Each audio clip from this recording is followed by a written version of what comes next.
So I cut back, headed to my seat on the corner. Madonna is sitting on the side, just like right on the corner seat. And I pass by and I see her. My guy says, "Hey, Madonna, this is Montell Jordan." So I reach out my hand to shake her hand because I've listened to her on the Mighty 690. Like, I know her music, you know. She looks at me and she goes,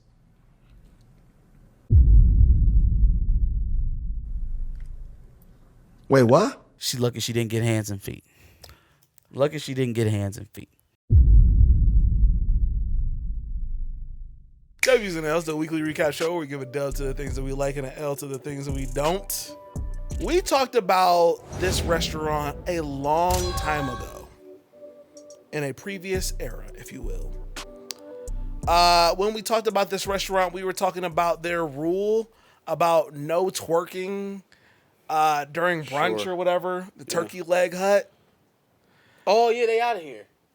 Man, they out of here. What a turn. Been out of here. That was a couple months ago. I think they was there when I went to Houston last June. But yeah, it was over with a few months after. Well, that. you're talking about them just closing in general? Yeah. There's a whole ass case on them because apparently they were selling packs. Man, shut the fuck out. The turkey leg hut? Yes. See, that's what be keeping me from defending y'all. See, I be trying to take up. And you over here preaching respectability politics and you moving birds out the back door. Now, they were selling weed, allegedly. Apparently. They were selling turkey leg hut strands in little baggies with turkey leg hut on them. So was this an employee who worked at Turkey Leg Hut trying to get off, or this was actually them selling their own brand of weed? When we talked about Turkey Leg Hut, a man was the owner. And then I think he eventually either gave up or sold Turkey Leg Hut to, I might be wrong about this, but his ex-wife or his wife, and they divorced or something like that. And then she supposedly was selling weed out of the restaurant. Let me read. Okay. Go ahead. Yeah. Former Turkey Leg Hut owner Lindell Price was taken into custody on charges related to an explosion that took place at Houston's bar. Okay, so that's, I guess, a kitchen exploded somewhere else. Mm-hmm. These aren't the only allegations Price is facing, however. Prosecutors also recently alleged that hydro marijuana, I don't know what hydro marijuana is, was being sold out of a trailer in the back of Turkey Leg Hut. Allegedly, Price used one of his co-defendants to transport roughly 500 to 1,000 pounds of it from California to Texas. It was then allegedly sold in custom branded packaging, which had the Turkey Leg Hut on it. Yeah, it just sounds like they did something dumb. Man, the lore behind Turkey Leg Hut, apparently. How all of this happened to one restaurant is crazy. I'll never understand it. I did have another L that includes LeBron James, and so with that, just let me rock for a second. Let me get this off because this is serious. Okay, so Monday night, I'm trying to enjoy my night. I'm trying to chill. I'm trying to kick it. You know what I'm saying? I just edited a lot, including the Sinners review, which if you haven't seen it, by all means go check it out. It was available to our members a few days ahead of time, so shout out to them. But I'm just trying to chill after that. Like, you know, got a lot of work done and whatnot.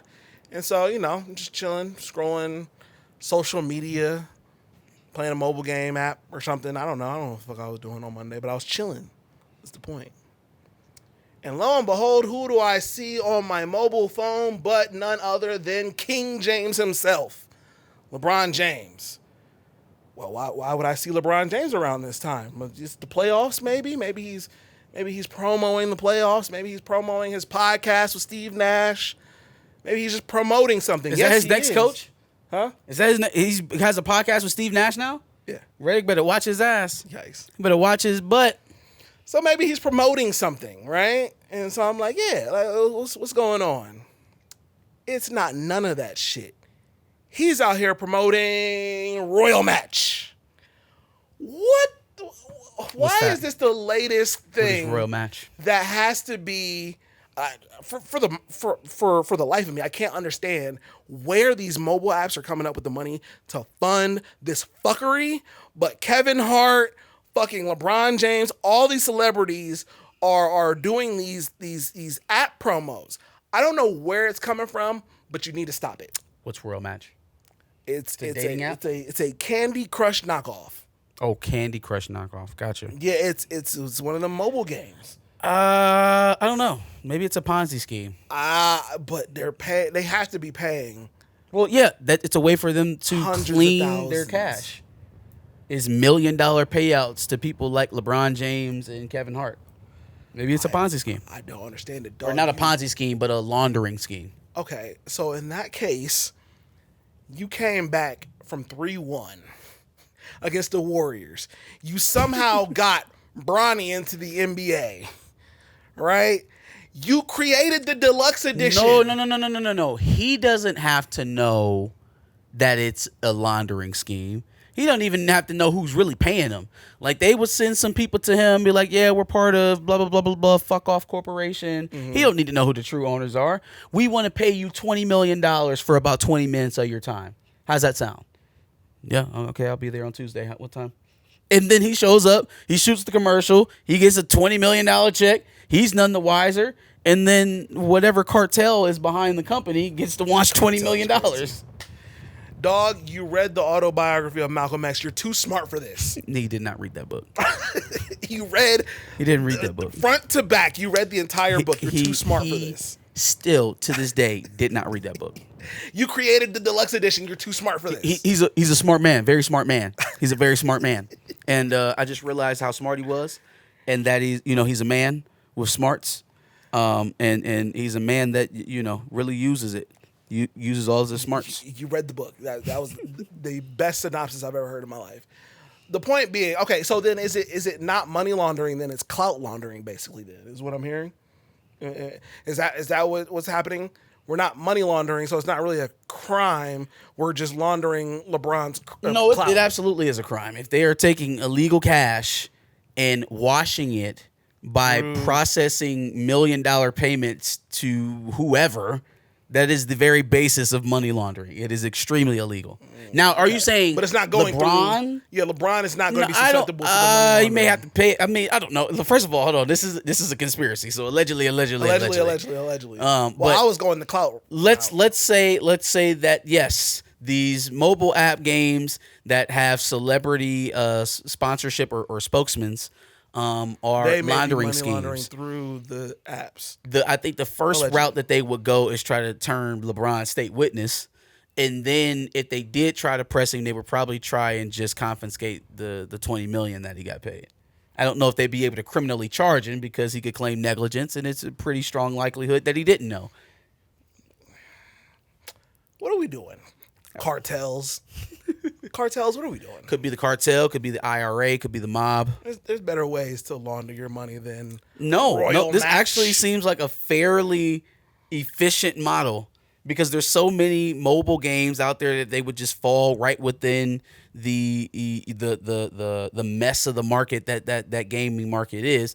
Then the level of oversight for mobile games is low as shit. Nobody's oversighting anything on apps unless they have to do with something material, something essential, something that has to do with government or payment apps is something that's really big. That has a lot of oversight on it right now. But ain't nobody's doing War of Clans. Nobody's going through that shit and making sure that they're, abiding by all the rules. Wild Wild West. There has to be a better way to launder your money than paying Matthew McConaughey to casino. go, all right, I just upgraded my fortress for $6.99 on these coins. There's got to be a better way. A casino.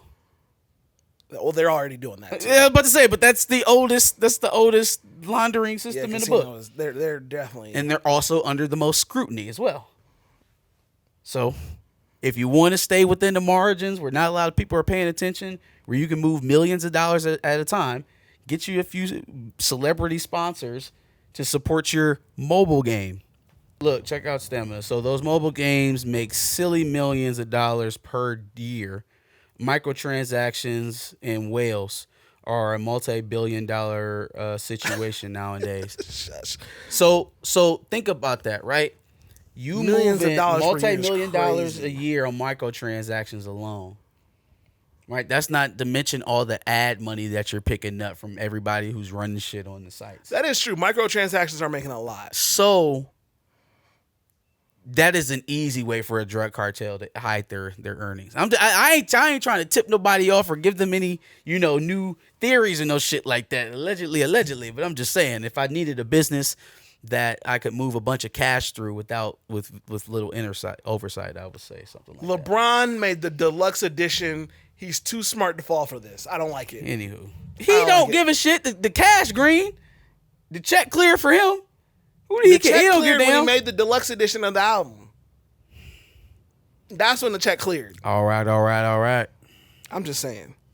Okay, so I got a video that I want to show y'all because throughout my entire life, I feel like at this point, I've been told that Columbus drivers ain't shit. Hey, literally, we on the way to the game on Saturday. It was raining.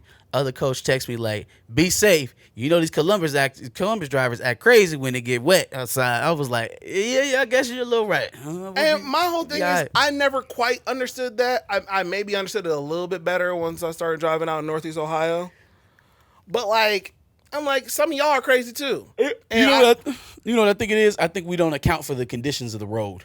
We drive the same in every conditions. Like, we're not afraid of snow the way we should be. Well, we're not afraid of wet roads the way that we should be. Yeah. And so we don't adjust for the climates. We're so used to driving in all four seasons. Yeah. I don't think we adjust our driving habits for the elements. Because when you don't hear people saying, "Oh, them Columbus drivers don't know how to drive," in the middle of the summer. Middle of the summer when it's bright and sunny outside, because everybody driving the way they're supposed to. Right. It'd be when, you want to go extra slow driving on the freeway with your hazards on because it's raining and shit. No, come on. The speed limit is 70. Push it, Grandma. Get those wipers going. Crazy. The only grace I used to give to that comment is Northern Lights, the area around Northern Lights. And there's a reason for that. I won't get into it.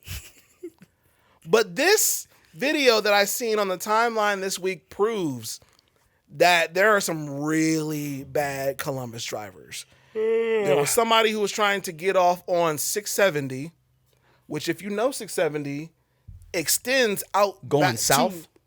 So they were going south on 71. On the 670. And you know, on 670, it's all on the right. We going to Dayton or Wheeling?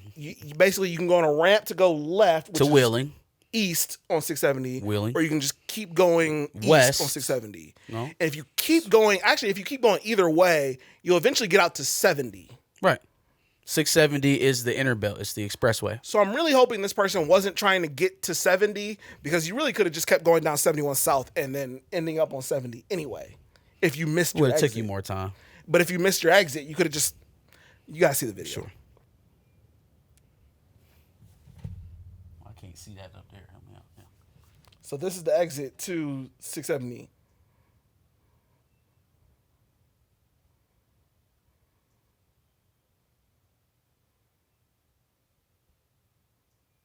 Oh, you about the dumbest bitch in the world. Keep watching.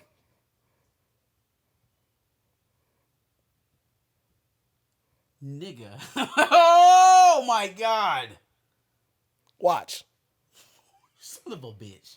You son of a bitch. And you just gonna pull off? Yes, that person just got off. Yo, that's insane. Yep. That person just literally caused an accident. Casually just slid off. And then was hesitant to get back in. Hold on, the traffic. We don't want to crash. First of all, like that's it's hard to say because they didn't hit anything, but they caused an accident, so that's a hit and run. Absolutely caused it. That's a hit and run. Second of all, dog, literally, if you know the exits around here, you came to a dead halt on a 65 mile per hour road. You could have just kept going and then went down 70. It's okay. You'll be fine. Or you could have got off on the next exit and then went around wherever you're trying to go. Like, it's not that big of a deal. But to cause that accident is crazy. Insane. Maybe Columbus drivers do suck. I didn't think it. That Columbus driver sucks. That Columbus driver is definitely terrible. She probably ain't even from Columbus. She's probably from like Toronto or some shit. Probably from Canada or some shit. Let's start out with the dubs. I have quite a few this week. First dub is going out to Big Blue. Explain to get up here this week. Gross. For this week. Hate that I'm wearing blue. Hate that for me right now. Yeah, no, it's all good, man. We already talked about what you are now after you came to the spring game. You're a Southern Wolverine. I came to the spring game and live tweeted and made fun of you. You are a Southern Wolverine. You also say Mr. Brightside, and you learn the words to the fight song. And you learn the words to the fight song. I don't know the words to the fight song now. You sung Mr. Brightside. I don't know the words to Mr. Brightside besides calling Mr. Brightside. And you learn the words to the fight song 100%. I don't know the words to the fight song. It happened. I was there. I have witnesses if y'all like me to produce them. Please. Yeah. Okay. At another time, I got a list against you. You're not going to make that man lie for me. I will absolutely produce the witnesses. I was there. That's crazy. Hell to the... What is it, Josh? Is it victors? Okay. The losers. Anyways, reason why I'm giving Michigan a dub real quick is because I like streaks. I like running up these streaks as long as we can get them, as long as we can go. You know? Who doesn't like a good run? But a run against your rival just makes it even sweeter. Right?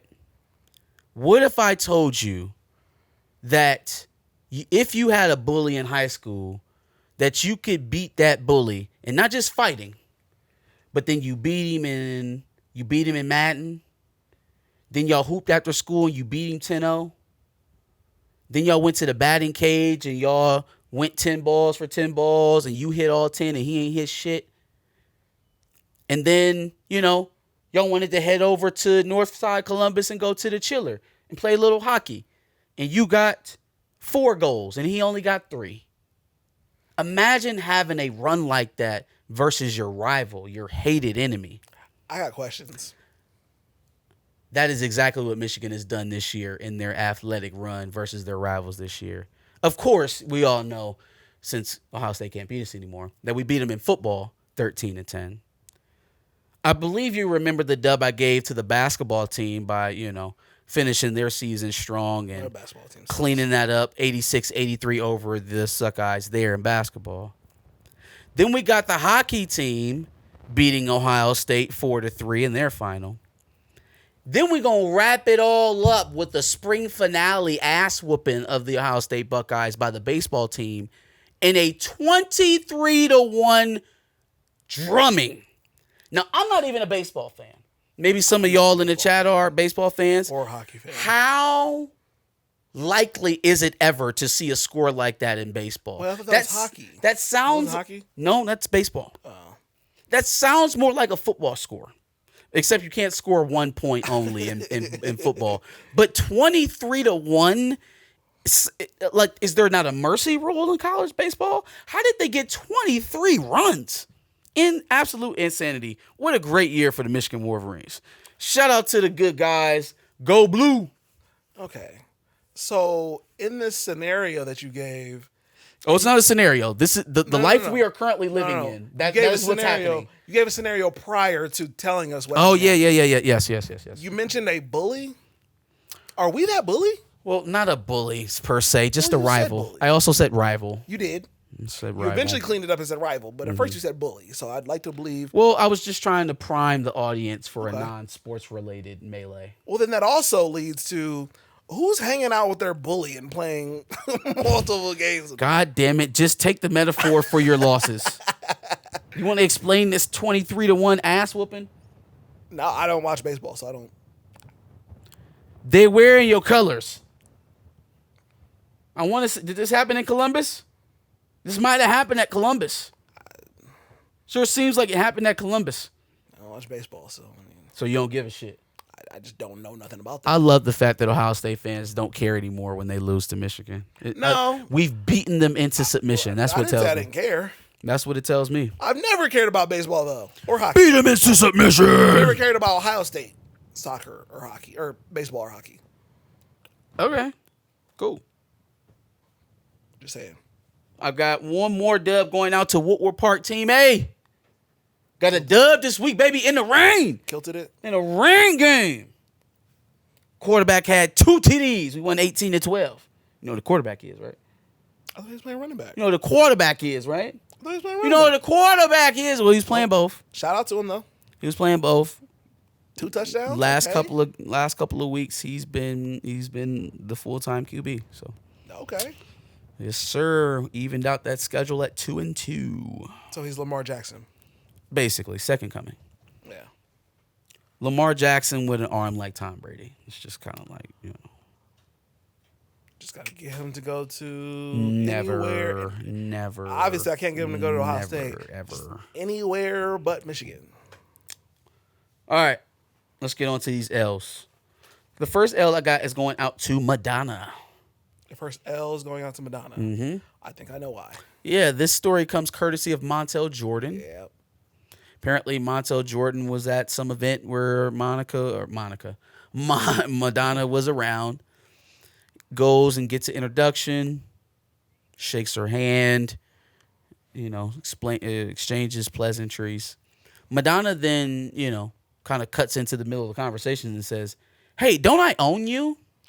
So I cut back, headed to my seat on the corner. Madonna is sitting on the side, just like right on the corner seat.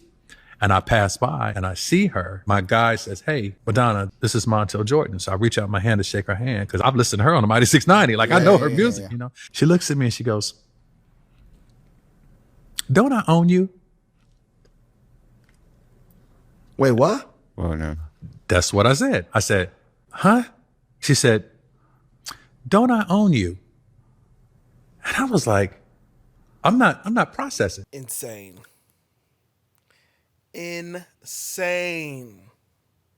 I'm sorry, run that back. Montell Jordan goes to shake Madonna's hand. Madonna says, "Hey, don't I own you?" Fam. And see, and then white people look at you crazy when you say stuff about racism or anything. Like, why are you talking about race? Why is race in every part of your life? Montell Jordan, at the height of his career, met one of the largest recording artists in history, right? Still holds records for things to this day. And the first things out of her mouth upon greeting him was, "Don't I own you?" Okay. It was between that story and another story that I'm about to tell that were two things. Hold on. Don't tell that story yet. Let me give the context for this one, and then you go. Yeah, go ahead.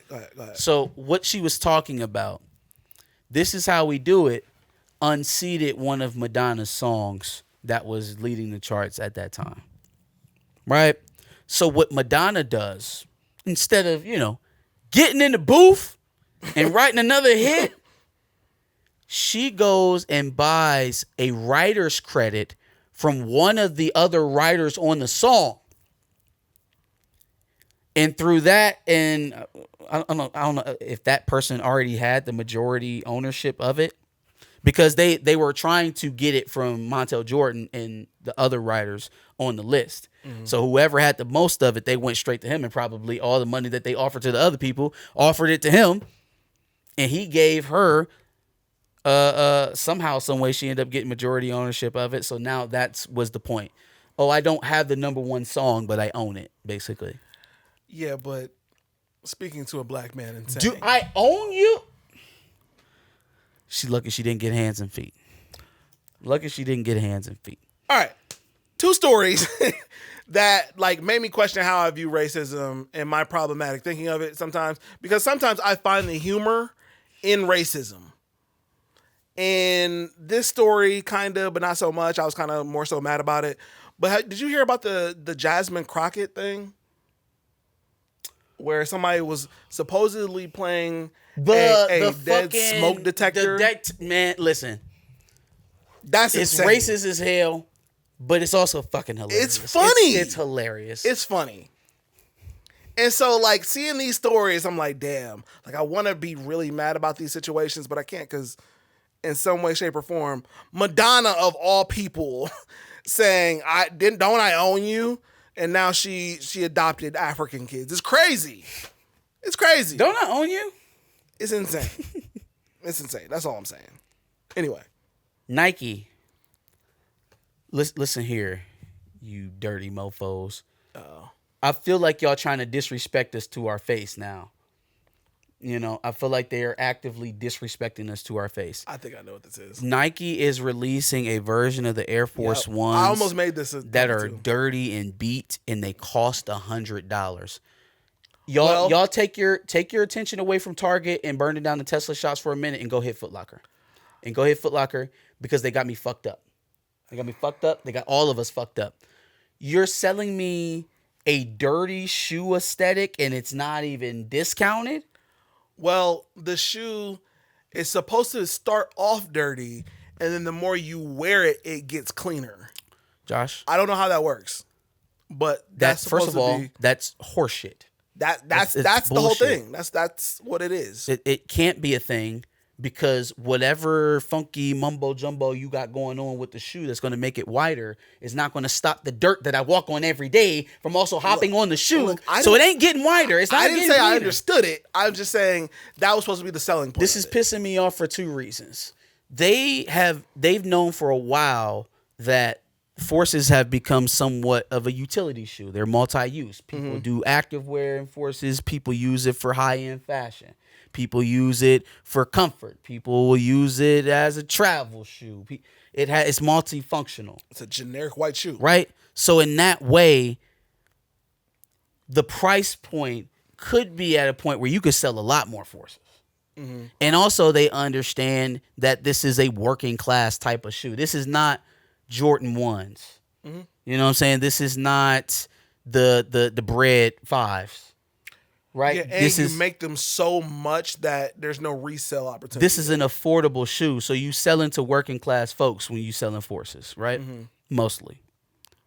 So when you take something like the creases in the front of them joints, or dirt patches along the ridges or along the fabric parts of the shoe, or scuffs, or anything like that, shit that people will walk with their toes crimped up or have plastic bags in the top of their shoes or folded socks to avoid an extra layer of socks, or put the shoes back into the box for the first 6 months that you actually own them. Some people still got their shoes in a box. To sort of, it feels almost as if like they're making a joke of that part of the process if you wear Forces. It feels like they're making light of that. Like, let's give you what all y'all shoes actually look like and sell it back to you for $100. This wouldn't bother me as much if it wasn't being sold at retail price. I think it's more than $100, actually. I think it may be $150. Yeah, I mean, it's a special collection, so, I mean, it's going to be more than what... I want to say it's $150. I just feel like they playing in our face. Yeah, I don't... $130, excuse me. $130. The soles on the sides are turning yellow, fam.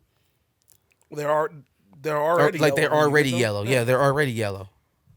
I just yeah, I don't, like I said, I don't understand the, I mean, there's not tech, it's not technology, but I don't understand how they're supposed to get cleaner. But like I said, that's the selling point that has been given. So I don't know. There's a revolution happening in Cincinnati. There's something happening in Cincinnati. You heard about the brothers who was running the white supremacists up out of there when they tried to commandeer that bridge, the Nazis. Mm-hmm.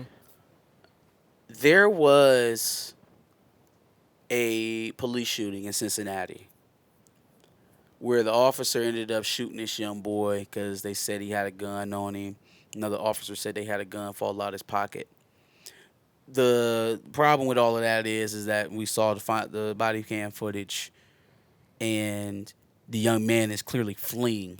And if anything did fall out of his pocket, it happened in him trying to evade, trying obviously to run. Mm-hmm. Cop shot him down. Do you know that while that cop was doing traffic control, a week after the body cam footage was released, that man was ran down? by that boy's parents. Now, there's a little bit of disputes over who may have, who could have actually done it. But I do believe that they arrested the father on scene who was in the car. So That's insane. sounds like the most common way of dealing with conflict in human history. Yeah. An eye for an eye. Wow. Yep. Yep. But like I said, it sounds like there's something happening in Cincinnati Something in the water. in terms of resistance and rebellion. It seems to be much more activated, much more at attention down there for any number of reasons. I can only imagine why. Proximity to the south. Long history of being a transit state. Right, there are what is that? Locomotive lines that run clear from Cincinnati all the way down to Louisiana, and so that's the natural track north for a lot of Southern families that ended up here. Yep. So it's in the roots. It's in the roots, baby. That's it for the list, though. That's Dubs and L's. Give us your Dubs and L's in the prompt below. Like, share, and subscribe. And as always, come meet us up here around 4 o'clock-ish, 4:30-ish every Sunday to go to Gambit. Facts. So make sure you check out our playlist full of Dubs and L's from previous weeks. Catch up on what we had to talk about from previous weeks. And make sure that you subscribe. We like to do this every Wednesday at 10.